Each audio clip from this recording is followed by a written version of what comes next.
Salut tout le monde! Alors, vous m'avez surpris encore une fois. Moi, dans ma tête, c'était la pizza dessert qui allait remporter haut la main le vote. Et vous avez tous, sauf peut-être 5 personnes, décidé que je faisais un gâteau carotte.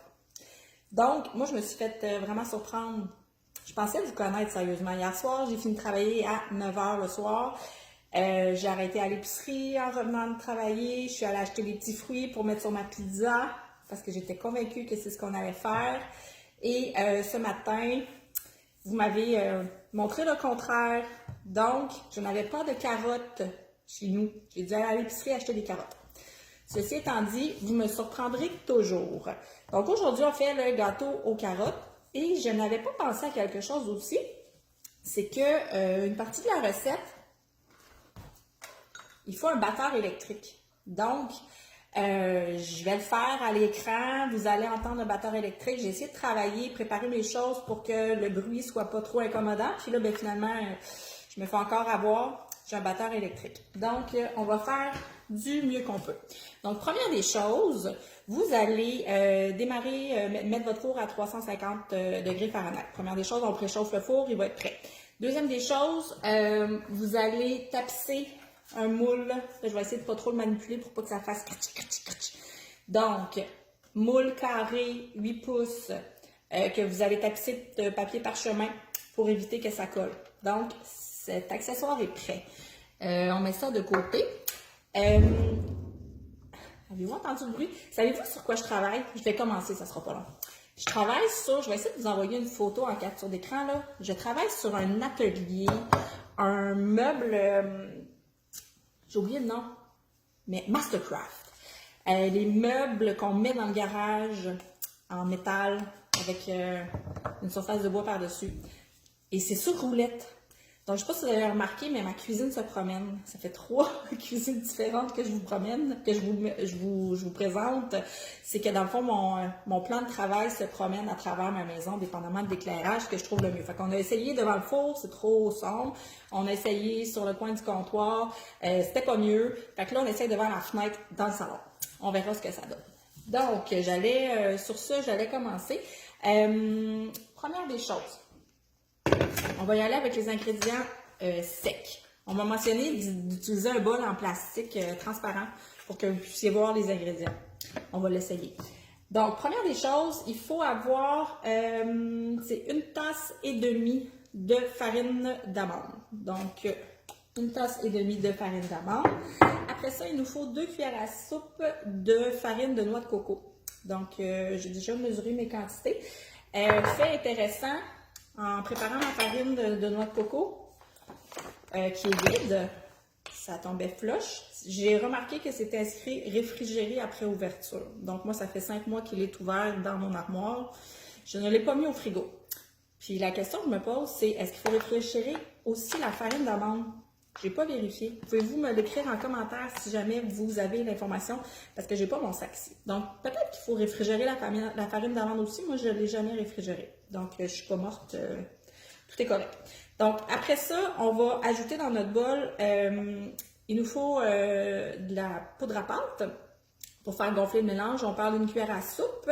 Et il nous faut aussi de la cannelle. La cannelle, c'est 1,5 cuillère à thé. Donc, j'ai mes 2 poudres à pâte et cannelle que j'avais déjà prémesurées. On brasse tout ça. Fait que ça ici, c'est vos ingrédients qui sont secs. On va les mettre de côté. Puis, on va s'attaquer aux ingrédients humides. Comme vous voyez, c'est vraiment pas compliqué. Alors, mon mélange est fait. Avez-vous remarqué? Je pense pas que vous aviez remarqué, là. Avez-vous remarqué ma petite boucle? Il y a des noix de coco dessus. Puis si on regarde de l'autre côté, il y a des avocats aussi. C'est une petite, on appelle ça un chouchou. Je me suis fait faire des chouchous keto. Puis je ne sais pas encore si je vais lancer la production. Dites-moi ce que vous en pensez. J'ai 2 modèles. J'ai le modèle vert et keto. Puis sinon, vous pouvez avoir le chouchou en keto, puis vous pouvez avoir la boucle verte ou ce que vous voulez. Ok, dites-moi ce que vous en pensez. Je suis toujours curieuse. Ma tête a toujours plein d'idées. Donc, on va essayer de voir ce que ça donne. On continue? Ici, à l'intérieur, j'ai du bon beurre que j'ai sorti, que j'ai laissé tempérer. Donc, il faut un beurre qui est mou.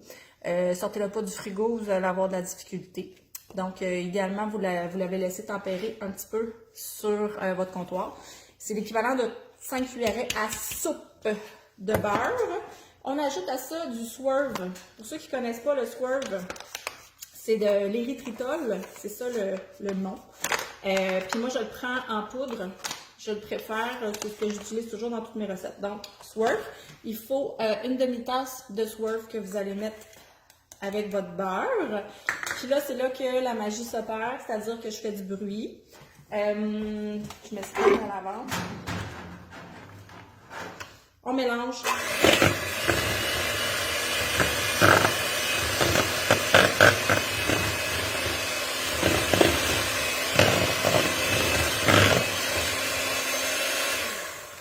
Je pense à ça, là. C'est vraiment pas le meilleur des bols pour faire ça parce que le bol, il est fait sur le long. Donc, j'ai quasiment envie de vous mettre sur pause et d'aller chercher un autre bol. Je vais réessayer, là.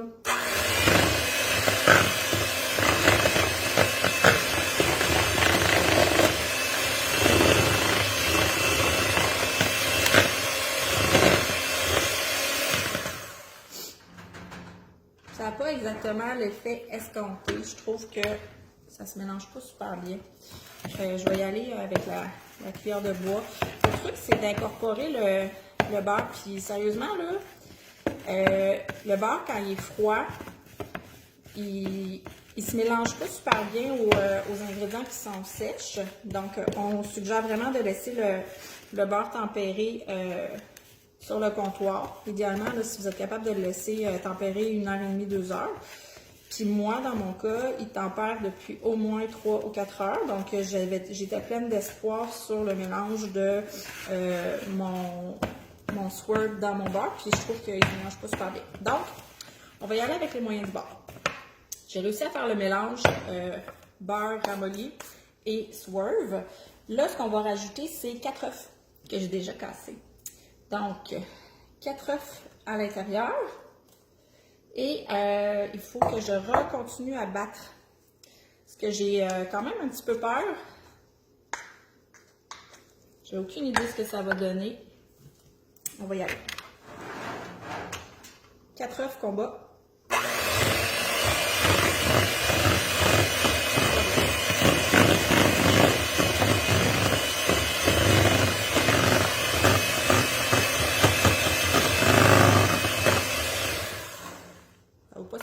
Désolée pour le bruit. Il nous reste à incorporer, j'ai préparé ces 2 cuillères à soupe de lait d'amande non sucré. On peut mettre un autre lait végétal, c'est comme vous voulez. Puis il y a aussi, j'ai aussi de la vanille que je dois mettre. La vanille, on parle de, c'est une demi-cuillère à thé. Puis moi je vais au pif.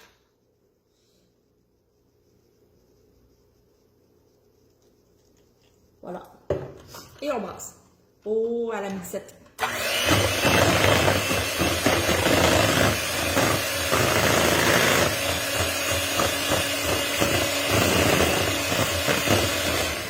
On va dire que c'est assez. Honnêtement, là, probablement que si j'étais tout seul, je le ferais plus longtemps. Mais pour le bien de la caméra, on va dire que c'est assez. On va incorporer notre mélange d'ingrédients secs. Aussi simple que ça.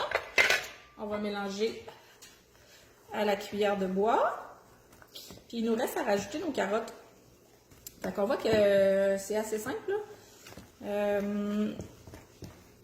Ça, j'ai râpé une demi-tasse de carottes. On sait une demi-tasse de carottes que je vais incorporer. On sait que les carottes, c'est quand même riche en glucides. Quelqu'un qui est keto strict. Honnêtement, quelqu'un qui est keto strict ne mange pas de dessert keto. Sérieusement, là, il va buster son... il va passer au travers sa banque de glucides juste pour un gâteau, là, à moins qu'il en fasse un repas principal. Là. Mais honnêtement, si vous êtes keto strict, vous mangez pas de carottes puis vous mangez pas de dessert. Fait que c'est plus, on va dire, un gâteau qui est low carb. Fait que j'ai réussi à mélanger tout ça, sérieusement, super simple. Puis finalement, même si mon beurre, je trouvais qu'il s'incorporait pas bien à mon swerve, je trouve que ça a vraiment de l'allure. Fait que on va mélanger ça. Je vais déposer dans mon moule le mélange. Et c'est pas mal tout. Je vais envoyer ça au four. Pour ce qui est du four, là, c'est un peu touché. Moi, j'ai un four dinosaure, là. J'ai un vieux four qui se chauffe pas super bien. Fait que mon temps de cuisson, là, sérieusement, il est probablement pas le même que le vôtre. Normalement, on parle, comme je vous disais tantôt, c'était à 350. On parle de 15 à 20 minutes. Puis, je vais l'envoyer au four. Puis, je vais vous revenir après, une fois qu'il va être cuit, qu'il va être refroidi. Parce que ça, c'est important de le cuire et de le laisser refroidir pour pouvoir faire l'étape du crémage. Donc, tantôt, je vais revenir avec le gâteau cuit, refroidi. On va faire le crémage ensemble. Puis, ça sera la suite. À tantôt! Bonjour, je suis de retour. Mon gâteau a cuit 30 minutes à 350 degrés Fahrenheit. Honnêtement, comme je vous le dis, mon four, c'est un dinosaure. Il n'y a pas la convection à l'intérieur. Je suis persuadée que vous avez un four qui est vraiment meilleur que le mien. Donc, j'ai envie de vous dire 20 à 25 minutes. Mais est-ce que vous savez le truc pour savoir si un gâteau est prêt? J'imagine que vous le savez, mais des fois, les gens ne sont même pas au courant. Soit avec une fourchette ou avec une baguette en bois. Moi, j'ai toujours des baguettes en bois parce que j'aime ça faire des brochettes sur le barbecue. Donc, on pique à l'intérieur soit la fourchette ou la baguette en bois. Et quand on sort, si la baguette, il n'y a aucune petite graine de gâteau de collé, qu'il n'y a pas de pâte de collé, ça veut dire que le gâteau est cuit. Donc, moi, j'ai fait cuire mon gâteau une demi-heure. Je vous suggère 20 à 25 minutes, mais peut-être 25 minutes à 350. J'ai laissé refroidir, très important, parce que sinon, si vous mettez votre glaçage sur votre gâteau chaud, un, vous allez vous brûler, et deux, ça va fondre et ça va s'étendre très, très, très difficilement. Donc, voici mon gâteau. Mon gâteau aux carottes, carré. J'aurais bien aimé vous faire un gâteau rond. Ça aurait fait vraiment plus joli, mais je n'ai pas de moule rond. Donc, on a un moule carré. Vous vous souvenez que j'ai mis le papier parchemin? Vous voyez comment c'est facile à démouler? Je n'avais même pas passé le couteau avant. J'aurais pu avoir une mauvaise surprise.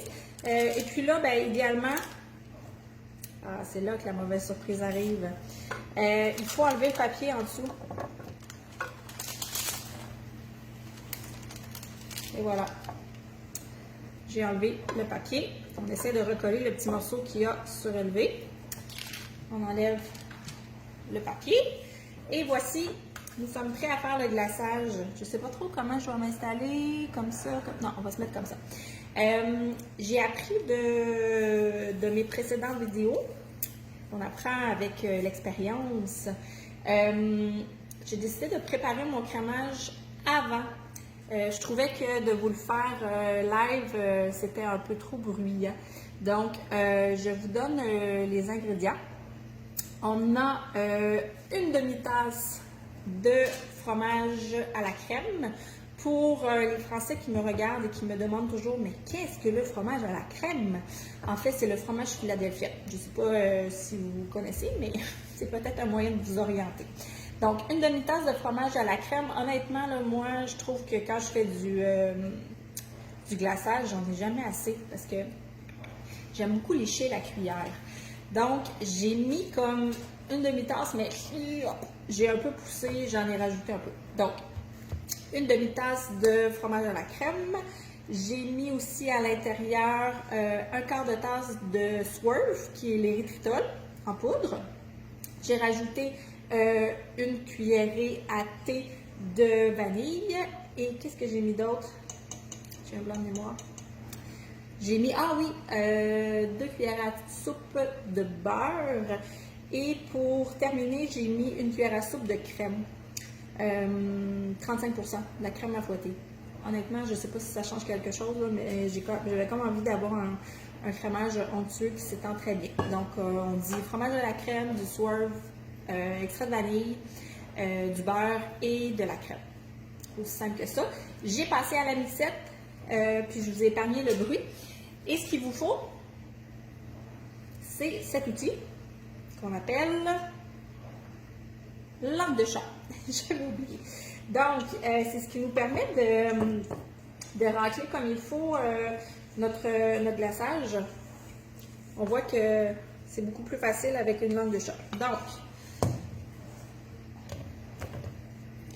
moi j'aime beaucoup le bruit. Quand on prend une grosse motte de glaçage et qu'on l'envoie sur le gâteau, j'aime vraiment le bruit que ça fait. J'en ai laissé un peu dans le bol parce que je trouve que de se licher, la langue de chat après, c'est délicieux. Je pense que je mangerai ça sans gâteau. Le gâteau, c'est un extra pour moi. Moi, je le fais pour le crémage. Mon conjoint, moi, il est du genre à préférer le gâteau, puis il enlève le crémage. Nous, on est un parfait couple, on est une parfaite association. Lui, il mange le gâteau, moi, je mange le crémage. Mais il faut que ce soit un fromage à la crème. Donc, je pourrais le répartir tout le tour, mais honnêtement, ça me tente pas trop. Fait que je le répartis comme il faut sur le dessus, aussi simple que ça. Si vous voyez bien, je me garde la spatule de côté pour pouvoir licher. Puis comme ça, notre gâteau est prêt, mais j'ai envie de faire un peu fancy. Fait que ce que j'ai fait, c'est que ça pourrait être des noix de Grenoble, des amandes. Moi, j'avais des pacanes. Donc, j'ai pris une poignée de pacanes. Je l'ai haché vraiment grossièrement. Puis, on peut le répartir sur le dessus. Parce que, un, c'est joli. Et deux, ça goûte bon. C'est toutes des bonnes raisons. Donc, voici mon gâteau aux carottes. On pourrait dire gâteau aux carottes et aux pacanes. Puis honnêtement, je pense bien que ça va être mon souper ce soir. Je suis pas un exemple à suivre sérieusement, là. Vraiment pas. Je ne vous recommande pas de souper au gâteau. Mais j'ai vraiment envie d'y goûter et je pense que ça sera mon souper de ce soir. Il y a tout ce qu'il faut, des légumes, des protéines et des bons gras. Donc, ça sera mon souper. Voici mon gâteau. Je vous le coupe et je vous l'envoie plus tard en photo avec la recette en description pour ceux qui ne veulent pas écouter la vidéo ou je me suis rendu compte que j'avais beaucoup d'abonnés qui étaient malentendants. Donc, pour le bien de ces abonnés, je prendrai le temps de vous écrire la recette sous l'image que je vous mettrai en publication plus tard. Donc, j'espère que vous avez apprécié la vidéo, puis on se revoit la semaine prochaine. Bye bye!